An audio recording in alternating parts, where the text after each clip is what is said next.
Solving systems of linear equations. We're going to look at it graphically to start. So we're given a system that has two or more lines, and we're looking for where those lines might intersect, meaning what values make both lines true. So we're going to start by graphing on A. We could graph using intercepts. They're in standard form. We can also graph by going into slope-intercept form. I'm going to go ahead and change it to slope-intercept form. In this case, just simply to remind you that often this is kind of the easier way. But honestly, if you think about it, the intercepts, the x and y intercepts would come out pretty nice, and I could probably graph it quicker that way. So the first line, I have y equals 2x plus 4, and I'm going to go ahead and graph the y-intercept at 0, 4, and then the slope up 2 over 1, up 2 over 1. Using a straight edge will be helpful because we are really trying to be precise and find the solution to both lines, so the point that they intersect. Now I'll solve the second equation for y and graph it.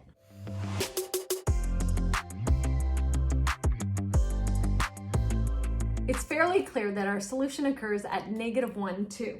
But of course, it's only safe if we really find out if that is the intersection. Because what if it was like -1.2 and 2.1? So how do we do it? How do we check? Well, we plug in that coordinate to each line. So -2 times -1 plus 2, does it equal 4? Well, -2 times -1 is 2, 2 plus 2 is 4. So check, that is a good solution for the first line. The second line, 10 times -1 plus 2 times 2, does that equal -6? Well, let's see, -10 plus 4 is -6. Check, this is the solution to our system. Graph the next system and check your solution. Come back and check your answer when you're done. Pause. Did you get -2 too? Have you checked it? I haven't checked it yet. Let's try. Indeed, it is correct. Now on to the next two. Miss Ryan? Okay, so we have C and D left. You got this. I think you can graph these lines. Give C a try. Let's see how you did. So graphing the two lines in C, y equals 4x minus 5 after you subtract the 5, and it's right there on my graph. Y equals 4x plus 2 after I divided everything by 2, and it's right there on my graph. What do you notice about these two graphs?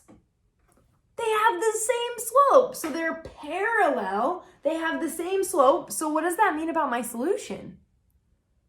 They never intersect. So I don't have a solution for this problem. So what I write is I write no solution. Okay, so parallel lines, we have no solution because we don't have an intersection. Well, what about D? As I look at this one, I graphed y equals 3x minus 7 after I subtracted the 7. And then for the second one, I subtracted 9x and divided by 3 to get y equals -7 plus 3x. I don't know if you noticed something about those two lines yet, but when you go over to graph them, I don't know if you can tell, but I graphed both of them literally right on top of each other. So I have one line and then another line right on top of it. So these two graphs had the same slope, so like parallel, but they also had the same y-intercept, so they're the same line. So same slope, same y-intercept. Over here, we just had same slope. So this was no solution when we just had the same slope and they're never intersecting. But when they're the same line, what do you think about my solutions? They're intersecting everywhere. Every single point on that line is a solution. Every single one of them. There's so many solutions there. There's infinitely many solutions. So that's what I'm going to say about my solution. Okay, so when we have the same slope, different y-intercepts, we're parallel, no solution. When we have the same slope, same y-intercepts, we have the same line, so infinitely many solutions because it's a line on top of a line.